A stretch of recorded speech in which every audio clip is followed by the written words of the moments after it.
You've never heard a story like this before. A 13-year-old girl living her best life is suddenly bombarded with messages from an unknown number. Not a few mean texts, not some schoolyard drama. We're talking dozens of messages, day after day. These are cruel, threatening, obsessive, the kind of harassment that makes you afraid to pick up your phone. Who could hate a teenage girl this much? The answer is so shocking you almost won't believe it. Good to see you. I'm Chris. Let's recap.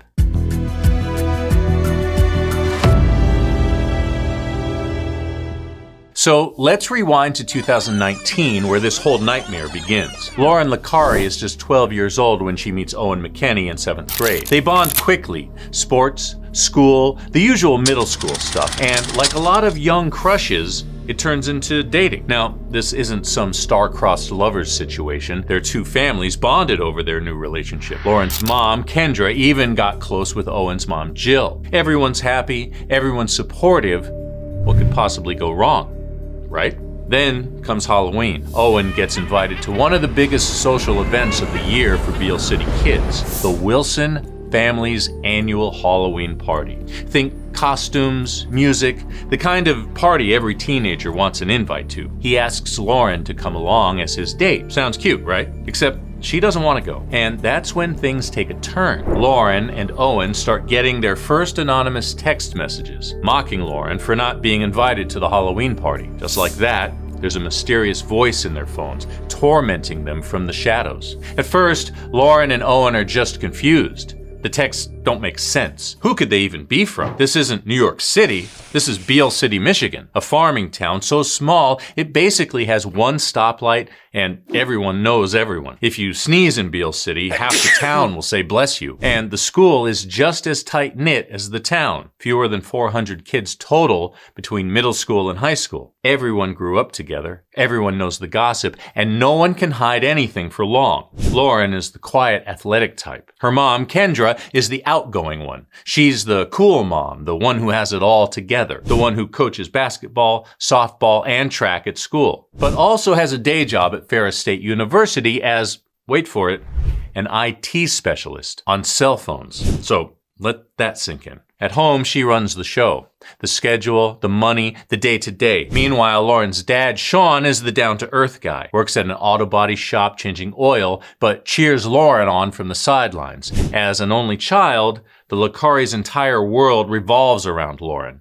Her school, sports, and now this relentless cyberbully. So if you're keeping track, small town, small school, close families, in charge do-it-all mom in the middle of it all. After Halloween, the texts go quiet, but think of it as the calm before the storm. By the next fall, they come roaring back. And this time, they're even more vicious. We're not talking mean girl texts. We're talking messages designed to break Lauryn and Owen up and drive them insane. Stuff like, he wants nothing to do with you. You're an ugly B-word. He wishes you'd leave him the F alone. And why do you think he's always on his phone? He's texting me. I'm the one spending the night with him, not you. And it doesn't stop there. Oh no. The texts keep coming.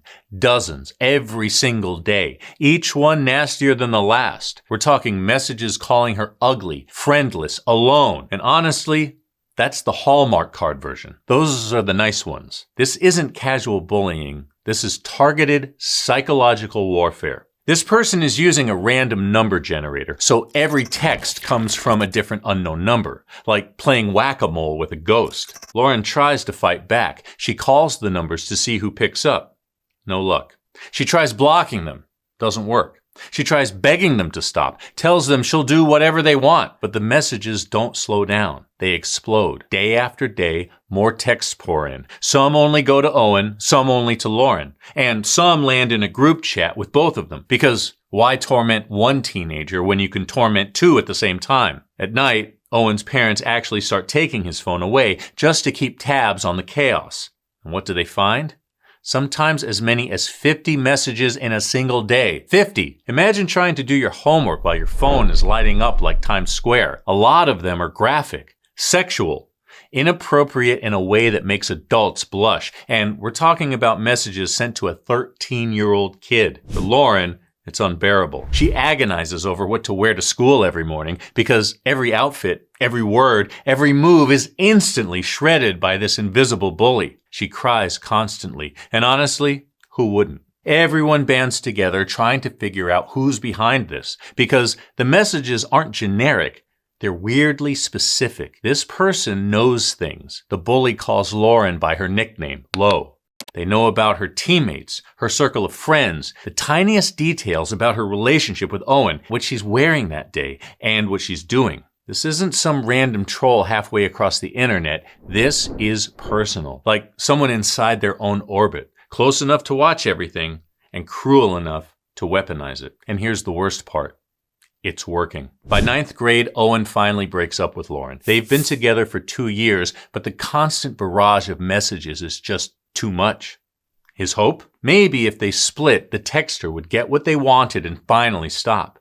But, of course, that's not what happens. Instead, the messages get worse. Lauryn gets texts like, he thinks you're ugly, he thinks you're trash, and the most cutting of all, you're worthless. One message sneers, maybe you shouldn't have picked cross-country over him. You proved he isn't important to you. We were there, though. You don't get with him in bed. You don't sneak out with him. You effing dress awful. Ain't no guy want that. And then it goes from bad to downright terrifying. The messages don't just insult her anymore. Now they're telling her to end her own life. Texts like, yourself now, bitch. Or even scarier, if you don't finish yourself, we will. This isn't just bullying. This is psychological warfare dressed up as text messages. Ugly, vile, the kind of harassment that makes you want to throw your phone in the river. But here's the thing. If you were really paying attention, there were clues hiding in plain sight. Those early messages, they read like a grammar lesson. Full sentences, perfect punctuation. Things like, you with a capital Y didn't get invited to sleep with him, comma, I did, period. That's not how kids text. No teenagers pausing to add commas. Later, though, the style shifts. Suddenly, it's bruh this, abbreviations everywhere, no punctuation in sight. Like the bully is trying way too hard to sound young. By 2021, the principal is desperate. He even pulls in the teachers. For a while, they've got a system going. Every time a text comes in, teachers scan the classroom to see who's glued to their phone. The whole school, heck, the whole town knows what's happening. It's the hot goss in the halls and in the local watering holes. Kids are pulled out of class and questioned. Lauryn's losing friends. Nobody wants to risk getting dragged into it. She and Owen aren't talking anymore. The only person she can turn to is her mother. Cameras go up to catch the culprit, and guess who's always spotted staring down at their phone? Coach Kendra Licari. Not once in a while, always. And not just one phone either. She's juggling two. One, she says, is for work, one for personal stuff. What no one realizes yet is just how personal those messages really are. Meanwhile, catching the bully becomes Kendra's full-time passion project. She's constantly on the case, running theories like an amateur detective, which, looking back, is a bit like watching the arsonist give a PowerPoint about how it was definitely lightning. Early on, she floats a name, Chloe Wilson, one of Owen's friends, and honestly, the theory sounds convincing. The bully brags about being untouchable, even claiming they've got cops backing them up. And Chloe's dad? He just happens to be a police officer. There are other details too, little things that almost make the puzzle fit. Kendra lays it out like a prosecutor, making a strong case that Chloe could be behind it. The problem? Chloe swears up and down it's not her. She denies it to Owen, to Lauryn, to literally anyone who will listen. She even hands her phone to her dad so he can check it himself. Still, the suspicion sticks. And in a small town, rumors move faster than Wi-Fi. Kids start taking sides. Some believe Chloe, some don't. Friendships fracture. Suddenly, it's not just Lauryn and Owen under fire. Now Chloe's in the blast zone too. And here's where it gets even uglier. Chloe's family and friends start fighting back, convinced someone is trying to frame her. So they point fingers at other students, which means more kids get dragged into the mess, their reputations shredded by a crime they didn't commit. It's a ripple effect of suspicion. One anonymous bully manages to blow up half the social structure of a 300-student school. Months roll on, 15 of them to be exact, and still no answers. Finally, the police step in. But even they struggle because whoever's behind this isn't just sending messages, they're using software to cover their tracks, switching numbers, switching accounts. Every time the cops think they're close, the trail goes cold. Whoever this is, they're good. Too good. But here's the thing. Not everyone is completely in the dark. The Wilson family suspect Kendra is behind this, and they're not alone. People have noticed things. Kendra's strange obsession with Lauryn, the way she's a little too familiar around Owen and other students.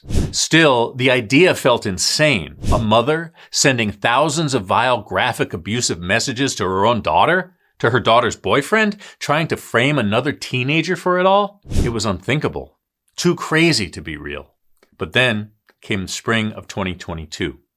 The county sheriff calls in the FBI, and when the feds start digging, they trace the IP address. And where does it lead? Straight back to Kendra Licari. After nearly 2 years, 22 months of nonstop torment, investigators confront her. And to everyone's shock, she doesn't deny it. The mysterious bully who spent all that time tearing Lauryn apart, telling her to kill herself, is her own mother. And here's the kicker. That wasn't the only secret Kendra was hiding. Not even close. Turns out she'd been fired from multiple jobs for spending all her time on personal calls and texts. She hadn't worked in over a year. But instead of telling her family, she kept up the charade, pretending to work from home while really spending her day catfishing teenagers. She was spending hours and hours every day harassing Lauryn, Owen, and eventually anyone who came close to them. Meanwhile, the Licari family's finances were falling apart. The bank foreclosed on their house. They moved into another property, paying the owner in installments, but Kendra couldn't keep up with the payments, and before long, they were evicted again. They were drowning in debt with collection agencies calling nonstop. Behind the scenes, their life was crumbling while she lost herself in tormenting her own daughter. But on the surface, she played the devoted wife, mother, and coach. By December 2022, Kendra Licari, 42 years old, was in handcuffs, arrested after sending, wait for it, tens of thousands of messages to these kids. At that point, she wasn't just catfishing, she was basically running a full-time harassment factory. In 2023, she pled guilty to 2 counts of cyberstalking minors, one for her own daughter Lauryn and one for Owen. Her sentence? 19 months in prison. And in a small town like Beale City, that news spread faster than gossip at a church potluck. For Lauryn, the fallout was brutal. She left school after her mom's arrest and finished her sophomore year online. Eventually, she graduated. So did Owen. And so did Chloe Wilson, the girl who'd spent months living under suspicion thanks to Kendra's lies. But what about Kendra? What does she have to say for herself? In Netflix's new documentary, Unknown Number, The High School Catfish, she sits down and tries to explain. And let me tell you, the explanation is about as clear as mud. First, she insists she didn't send the very first messages Lauryn got. You know, the one saying Owen was about to break up with her. But then in the very next breath, she admits she kept them going. For the record, the cops know she was behind all of it, so already, not a great start. Her excuse? She claims she was just trying to help by pretending to be the bully in order to figure out who the real bully was. Which, yes, makes absolutely no sense. That's like saying you set a fire to figure out who the arsonist is. She even goes back to her past, saying she was assaulted at 17, and when Lauryn was getting close to that same age, it triggered something in her. By attacking her daughter, she could drive Lauryn away from everyone else and make herself the only person her daughter turned to for help. So yes, in her mind, she was hurting Lauryn to protect Lauryn.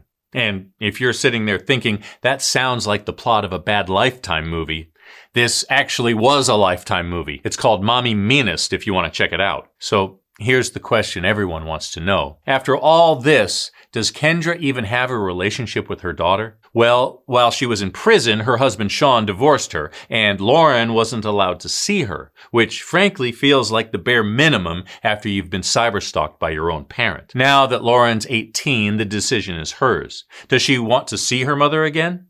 So far, she's keeping her distance, but she's also made it clear she still loves her mom. She just wants her to get the help she so obviously needs. And honestly, who can blame her? So, what do you think? Is this a case of mental illness and obsession gone horribly wrong, or was it just pure cruelty hiding behind a mask of being the perfect involved mom?